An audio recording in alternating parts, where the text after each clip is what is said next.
ಒಕ್ಕೂಟದ ವ್ಯವಸ್ಥೆಯಲ್ಲಿ ಇದು ಫೇಲ್ ಆಗುತ್ತೆ ಅಂತ ನನ್ನ ವೈಯಕ್ತಿಕ ಅಭಿಪ್ರಾಯ. ಅದರ ಮೇಲೆ ಯಾವ ರೀತಿ ಮಾನದಂಡಗಳಿದಾವೆ, ಯಾವ ರೀತಿ ಕಾನೂನು ತರ್ತಾ ನನಗೆ ಗೊತ್ತಿಲ್ಲ.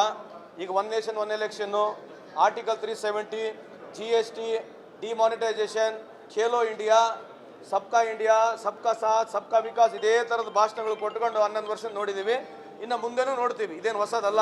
ಈಗ ಹೆಂಗೆ ಬಿಂಬಿಸ್ತಾರೆ ನೋಡ್ರಿ ಹೇಳ್ತೀನಿ. ಒನ್ ನೇಷನ್ ಒನ್ ಎಲೆಕ್ಷನ್ ಆದ ತಕ್ಷಣ ಇಡೀ ಪ್ರಪಂಚದಲ್ಲಿ ಬಡತನ, ಬೇರೆ ನಮ್ಮ ದೇಶದಲ್ಲ, ಇಡೀ ಬೇರೆ ದೇಶದಲ್ಲಿ ಕೂಡ ಬಡತನ ನಿರ್ಮೂಲನೆ ಆಗುತ್ತಂಬ ಒಂದು ಪೋಸ್ ಸ್ಟಾರ್ಟ್ ಆಗುತ್ತೆ. ಈಗ ಇದೇ ರೀತಿಯಾದಂಥ ವಾತಾವರಣ ಇದರಿಂದ ಏನು ಹೊಸದಿಲ್ಲ. ಇದರಿಂದ ಏನು ಭಾಳ ಬಡವ್ರಿಗೆ ಅನುಕೂಲ ಆಗಲ್ಲ, ಯುವಕರಿಗೇನು ಕೆಲಸ ಸಿಗಲ್ಲ, ರೈತರಿಗೇನು ಅನುಕೂಲ ಆಗಲ್ಲ. ಮಾಡಲಿ, ವೆಲ್ಕಮ್ ಇದೆ. ನನ್ನ ವೈಯಕ್ತಿಕವಾಗಿ ನಮ್ಮ ಪಕ್ಷ ಯಾವ ಸ್ಟ್ಯಾಂಡ್ ಇದೆ ನನಗೆ ಗೊತ್ತಿಲ್ಲ. ಆದರೆ ನನ್ನ ವೈಯಕ್ತಿಕ ಅಭಿಪ್ರಾಯದಲ್ಲಿ ಈ ಒಂದು ಒಕ್ಕೂಟ ವ್ಯವಸ್ಥೆಯಲ್ಲಿ ಇದು ಯಾವ ರೀತಿ ಅನುಕೂಲ ಆಗುತ್ತೆ ನನಗೆ ಮಾಹಿತಿ ಇಲ್ಲ. ಆದರೆ ಇವ್ರದ್ದು ಅಧಿಕಾರದಲ್ಲಿದ್ದಾರೆ, ಈಗ ಮಾಡ್ತಾ ಇದ್ದಾರೆ. ನೀವು ನಮಗೆ ಪ್ರಶ್ನೆ ಕೇಳ್ತೀರಿ, ಉತ್ತರಿಸಬೇಕು. If you ask me, this is not going to work out. Party stand ಬೇರೆ, ನಿಮ್ಮ ಸ್ಟ್ಯಾಂಡ್ ಬೇರೆ. ಪಾರ್ಟಿ ಅಂತೂ ಅಲ್ರಿ, ನಾನು ಪಾರ್ಟಿ ಅದಕ್ಕೆ ವಿರೋಧ ಇದೆ, ನಿಮ್ಮ ವಿರೋಧ ಇಲ್ವಾ?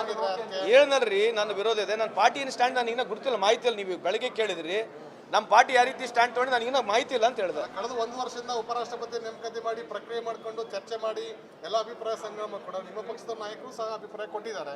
ನಮಗೆ ನಮ್ಮ ಸ್ಟ್ಯಾಂಡ್ ಗೊತ್ತಿಲ್ಲ ಅಂತ ಪಾರ್ಟಿ ಅಲ್ರಿ, ಬಹಿರಂಗವಾಗಿ ಏನು ಸ್ಟ್ಯಾಂಡ್ ಇದೆ ನನಗೆ ಗೊತ್ತಿಲ್ಲ, ನೋಡಿಲ್ಲ. ಇದ್ದಿದ್ದು ಹೇಳ್ಬೇಕಲ್ಲ, ಅದಕ್ಕೆ ಏನು ಸ್ಟ್ಯಾಂಡ್ ಇದೆ ಅಂದ್ರೆ ಒಕ್ಕೂಟದ ವ್ಯವಸ್ಥೆಯಲ್ಲಿ ಇದು ಫೇಲ್ ಆಗುತ್ತೆ ಅಂತ ನನ್ನ ವೈಯಕ್ತಿಕ ಅಭಿಪ್ರಾಯ. ಅದರ ಮೇಲೆ ಯಾವ ರೀತಿ ಮಾನದಂಡಗಳಿದಾವೆ, ಯಾವ ರೀತಿ ಕಾನೂನು ತರ್ತಾ ನನಗೆ ಗೊತ್ತಿಲ್ಲ. ಈಗ ಒನ್ ನೇಷನ್ ಒನ್ ಎಲೆಕ್ಷನ್ನು, article 370, GST, demonetisation, Khelo India, ಸಬ್ಕಾ ಸಾಥ್ ಸಬ್ಕಾ ವಿಕಾಸ್, ಇದೇ ಥರದ ಭಾಷಣಗಳು ಕೊಟ್ಕೊಂಡು 11 ವರ್ಷ ನೋಡಿದ್ದೀವಿ. ಇನ್ನು ಮುಂದೆನೂ ನೋಡ್ತೀವಿ, ಇದೇನು ಹೊಸದಲ್ಲ. ಈಗ ಹೆಂಗೆ ಬಿಂಬಿಸ್ತಾರೆ ನೋಡ್ರಿ ಹೇಳ್ತೀನಿ. ಒನ್ ನೇಷನ್ ಒನ್ ಎಲೆಕ್ಷನ್ ಆದ ತಕ್ಷಣ ಇಡೀ ಪ್ರಪಂಚದಲ್ಲಿ ಬಡತನ, ಬೇರೆ ನಮ್ಮ ದೇಶದಲ್ಲ, ಇಡೀ ಬೇರೆ ದೇಶದಲ್ಲಿ ಕೂಡ ಬಡತನ ನಿರ್ಮೂಲನೆ ಆಗುತ್ತಂಬ ಒಂದು ಪೋಸ್ ಸ್ಟಾರ್ಟ್ ಆಗುತ್ತೆ. ಈಗ ಇದೇ ರೀತಿಯಾದಂಥ ವಾತಾವರಣ ಇದರಿಂದ ಏನು ಹೊಸದಿಲ್ಲ. ಇದರಿಂದ ಏನು ಭಾಳ ಬಡವ್ರಿಗೆ ಅನುಕೂಲ ಆಗಲ್ಲ, ಯುವಕರಿಗೇನು ಕೆಲಸ ಸಿಗಲ್ಲ, ರೈತರಿಗೇನು ಅನುಕೂಲ ಆಗಲ್ಲ. ಮಾಡಲಿ, ವೆಲ್ಕಮ್ ಇದೆ. ನನ್ನ ವೈಯಕ್ತಿಕವಾಗಿ ನಮ್ಮ ಪಕ್ಷ ಯಾವ ಸ್ಟ್ಯಾಂಡ್ ಇದೆ ನನಗೆ ಗೊತ್ತಿಲ್ಲ. ಆದರೆ ನನ್ನ ವೈಯಕ್ತಿಕ ಅಭಿಪ್ರಾಯದಲ್ಲಿ ಈ ಒಂದು ಒಕ್ಕೂಟ ವ್ಯವಸ್ಥೆಯಲ್ಲಿ ಇದು ಯಾವ ರೀತಿ ಅನುಕೂಲ ಆಗುತ್ತೆ ನನಗೆ ಮಾಹಿತಿ ಇಲ್ಲ. ಆದರೆ ಇವ್ರದ್ದು ಅಧಿಕಾರದಲ್ಲಿದ್ದಾರೆ, ಈಗ ಮಾಡ್ತಾ ಇದ್ದಾರೆ. ನೀವು ನಮಗೆ ಪ್ರಶ್ನೆ ಕೇಳ್ತೀರಿ, ಉತ್ತರಿಸಬೇಕು. If you ask me, this is not going to workout.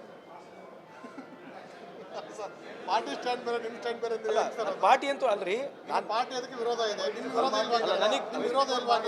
ಹೇಳನಲ್ರಿ, ನನ್ನ ವಿರೋಧ ಇದೆ. ನನ್ನ ಪಾರ್ಟಿಯ ಸ್ಟ್ಯಾಂಡ್ ನನಗೆ ಇನ್ನೂ ಗೊತ್ತಿಲ್ಲ, ಮಾಹಿತಿ ಇಲ್ಲ. ನೀವು ಬೆಳಗ್ಗೆ ಕೇಳಿದ್ರಿ ನಮ್ಮ ಪಾರ್ಟಿ ಯಾವ ರೀತಿ ಸ್ಟ್ಯಾಂಡ್ ತೊಗೊಂಡು ನನಗಿನ್ನ ಮಾಹಿತಿ ಇಲ್ಲ ಅಂತ ಹೇಳಿದೆ. ಕಳೆದ 1 ವರ್ಷದಿಂದ ಉಪರಾಷ್ಟ್ರಪತಿ ನೇಮಕಾತಿ ಮಾಡಿ ಪ್ರಕ್ರಿಯೆ ಮಾಡಿಕೊಂಡು ಚರ್ಚೆ ಮಾಡಿ ಎಲ್ಲ ಅಭಿಪ್ರಾಯ ಸಂಗ್ರಹ ಕೂಡ ನಿಮ್ಮ ಪಕ್ಷದ ನಾಯಕರು ಸಹ ಅಭಿಪ್ರಾಯ ಕೊಟ್ಟಿದ್ದಾರೆ.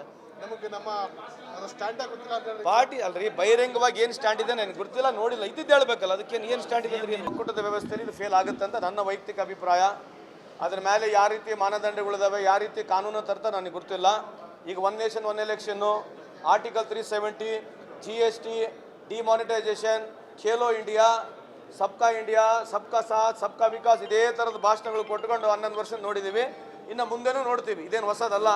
ಈಗ ಹೆಂಗೆ ಬಿಂಬಿಸ್ತಾರೆ ನೋಡ್ರಿ ಹೇಳ್ತೀನಿ. ಒನ್ ನೇಷನ್ ಒನ್ ಎಲೆಕ್ಷನ್ ಆದ ತಕ್ಷಣ ಇಡೀ ಪ್ರಪಂಚದಲ್ಲಿ ಬಡತನ, ಬೇರೆ ನಮ್ಮ ದೇಶದಲ್ಲ, ಇಡೀ ಬೇರೆ ದೇಶದಲ್ಲಿ ಕೂಡ ಬಡತನ ನಿರ್ಮೂಲನೆ ಆಗುತ್ತಂಬ ಒಂದು ಪೋಸ್ ಸ್ಟಾರ್ಟ್ ಆಗುತ್ತೆ. ಈಗ ಇದೇ ರೀತಿಯಾದಂಥ ವಾತಾವರಣ ಇದರಿಂದ ಏನು ಹೊಸದಿಲ್ಲ. ಇದರಿಂದ ಏನು ಭಾಳ ಬಡವ್ರಿಗೆ ಅನುಕೂಲ ಆಗಲ್ಲ, ಯುವಕರಿಗೇನು ಕೆಲಸ ಸಿಗಲ್ಲ, ರೈತರಿಗೇನು ಅನುಕೂಲ ಆಗಲ್ಲ. ಮಾಡಲಿ, ವೆಲ್ಕಮ್ ಇದೆ. ನನ್ನ ವೈಯಕ್ತಿಕವಾಗಿ ನಮ್ಮ ಪಕ್ಷ ಯಾವ ಸ್ಟ್ಯಾಂಡ್ ಇದೆ ನನಗೆ ಗೊತ್ತಿಲ್ಲ.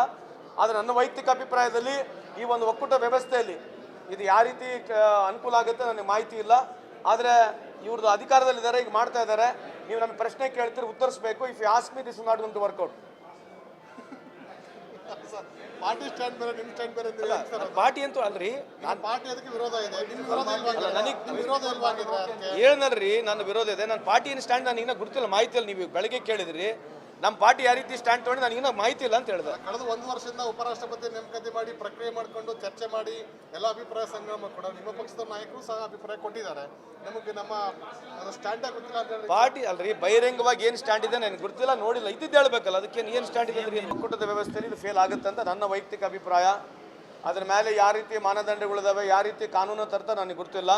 ಈಗ ಒನ್ ನೇಷನ್ ಒನ್ ಎಲೆಕ್ಷನ್ನು, article 370, GST, demonetisation, Khelo India, ಸಬ್ಕಾ ಸಾಥ್ ಸಬ್ಕಾ ವಿಕಾಸ್, ಇದೇ ಥರದ ಭಾಷಣಗಳು ಕೊಟ್ಕೊಂಡು 11 ವರ್ಷ ನೋಡಿದ್ದೀವಿ. ಇನ್ನು ಮುಂದೆನೂ ನೋಡ್ತೀವಿ, ಇದೇನು ಹೊಸದಲ್ಲ. ಈಗ ಹೆಂಗೆ ಬಿಂಬಿಸ್ತಾರೆ ನೋಡ್ರಿ ಹೇಳ್ತೀನಿ. ಒನ್ ನೇಷನ್ ಒನ್ ಎಲೆಕ್ಷನ್ ಆದ ತಕ್ಷಣ ಇಡೀ ಪ್ರಪಂಚದಲ್ಲಿ ಬಡತನ, ಬೇರೆ ನಮ್ಮ ದೇಶದಲ್ಲ, ಇಡೀ ಬೇರೆ ದೇಶದಲ್ಲಿ ಕೂಡ ಬಡತನ ನಿರ್ಮೂಲನೆ ಆಗುತ್ತಂಬ ಒಂದು ಪೋಸ್ ಸ್ಟಾರ್ಟ್ ಆಗುತ್ತೆ. ಈಗ ಇದೇ ರೀತಿಯಾದಂಥ ವಾತಾವರಣ ಇದರಿಂದ ಏನು ಹೊಸದಿಲ್ಲ. ಇದರಿಂದ ಏನು ಭಾಳ ಬಡವ್ರಿಗೆ ಅನುಕೂಲ ಆಗಲ್ಲ, ಯುವಕರಿಗೇನು ಕೆಲಸ ಸಿಗಲ್ಲ, ರೈತರಿಗೇನು ಅನುಕೂಲ ಆಗಲ್ಲ. ಮಾಡಲಿ, ವೆಲ್ಕಮ್ ಇದೆ. ನನ್ನ ವೈಯಕ್ತಿಕವಾಗಿ ನಮ್ಮ ಪಕ್ಷ ಯಾವ ಸ್ಟ್ಯಾಂಡ್ ಇದೆ ನನಗೆ ಗೊತ್ತಿಲ್ಲ. ಆದರೆ ನನ್ನ ವೈಯಕ್ತಿಕ ಅಭಿಪ್ರಾಯದಲ್ಲಿ ಈ ಒಂದು ಒಕ್ಕೂಟ ವ್ಯವಸ್ಥೆಯಲ್ಲಿ ಇದು ಯಾವ ರೀತಿ ಅನುಕೂಲ ಆಗುತ್ತೆ ನನಗೆ ಮಾಹಿತಿ ಇಲ್ಲ.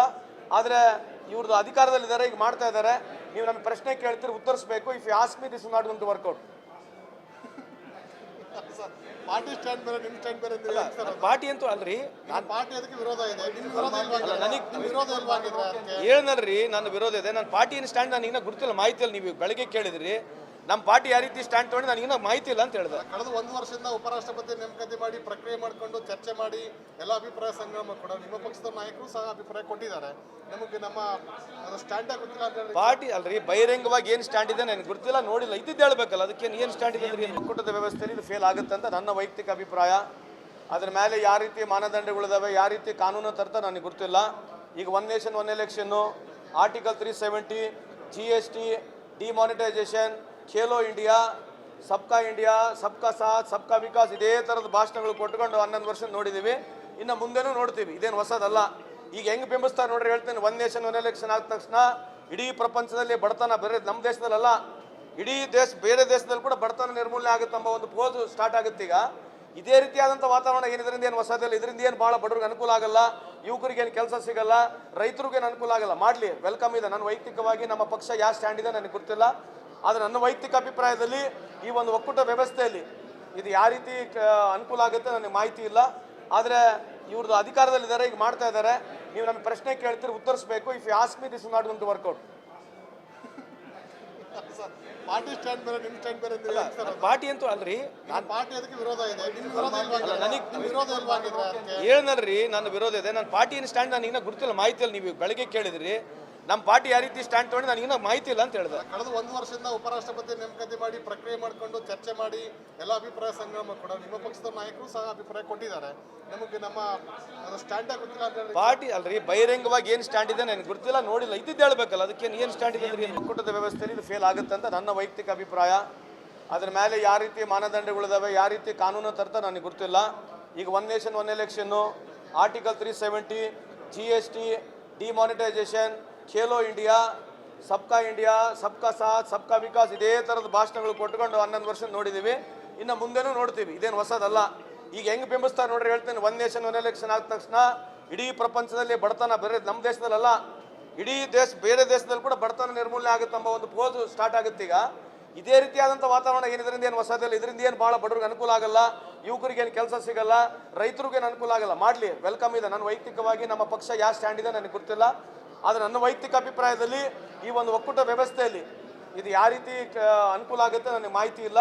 ಆದರೆ ಇವ್ರದ್ದು ಅಧಿಕಾರದಲ್ಲಿದ್ದಾರೆ, ಈಗ ಮಾಡ್ತಾ ಇದ್ದಾರೆ. ನೀವು ನಮಗೆ ಪ್ರಶ್ನೆ ಕೇಳ್ತೀರಿ, ಉತ್ತರಿಸಬೇಕು. If you ask me, this is not going to work out. Party stand ಬೇರೆ ನಿಮ್ಮ ಸ್ಟ್ಯಾಂಡ್ ಬೇರೆ ಅಂದ್ರೆ ಏನ್ ಸರ್ ಅದು? ಪಾರ್ಟಿ ಅಂತೂ ಅಲ್ರಿ, ನಿಮ್ಮ ಪಾರ್ಟಿ ಅದಕ್ಕೆ ವಿರೋಧ ಇದೆ, ನಿಮ್ಮ ವಿರೋಧ ಇಲ್ವಾ ಆಗಿದ್ರೆ? ನಿಮ್ಮ ವಿರೋಧ ಇಲ್ವಾ ಆಗಿದ್ರೆ ಅದಕ್ಕೆ? ಹೇಳನಲ್ರಿ, ನನ್ನ ವಿರೋಧ ಇದೆ. ನನ್ನ ಪಾರ್ಟಿಯ ಸ್ಟ್ಯಾಂಡ್ ನನಗೆ ಇನ್ನೂ ಗುರುತಿಲ್ಲ, ಮಾಹಿತಿಯಲ್ಲಿ ನೀವು ಬೆಳಗ್ಗೆ ಕೇಳಿದ್ರಿ. ನಮ್ಮ ಪಾರ್ಟಿ ಯಾವ ರೀತಿ ಸ್ಟ್ಯಾಂಡ್ ತೊಗೊಂಡು ನನಗೆ ಇನ್ನೂ ಮಾಹಿತಿ ಇಲ್ಲ ಅಂತ ಹೇಳಿದೆ. ಕಳೆದ 1 ವರ್ಷದಿಂದ ಉಪರಾಷ್ಟ್ರಪತಿ ನೇಮಕಾತಿ ಮಾಡಿ ಪ್ರಕ್ರಿಯೆ ಮಾಡಿಕೊಂಡು ಚರ್ಚೆ ಮಾಡಿ ಎಲ್ಲ ಅಭಿಪ್ರಾಯ ಸಂಗ್ರಹ ಕೂಡ ನಿಮ್ಮ ಪಕ್ಷದ ನಾಯಕರು ಸಹ ಅಭಿಪ್ರಾಯ ಕೊಟ್ಟಿದ್ದಾರೆ. ನಮಗೆ ನಮ್ಮ ಸ್ಟ್ಯಾಂಡ್ ಗೊತ್ತಿಲ್ಲ ಅಂತ ಹೇಳಿ ಪಾರ್ಟಿ ಅಲ್ರಿ, ಬಹಿರಂಗವಾಗಿ ಏನು ಸ್ಟ್ಯಾಂಡ್ ಇದೆ ನನಗೆ ಗುರುತಿಲ್ಲ, ನೋಡಿಲ್ಲ. ಇದ್ದಿದ್ದು ಹೇಳ್ಬೇಕಲ್ಲ, ಅದಕ್ಕೆ ಏನು ಸ್ಟ್ಯಾಂಡ್ ಇದೆ ಅಂದ್ರೆ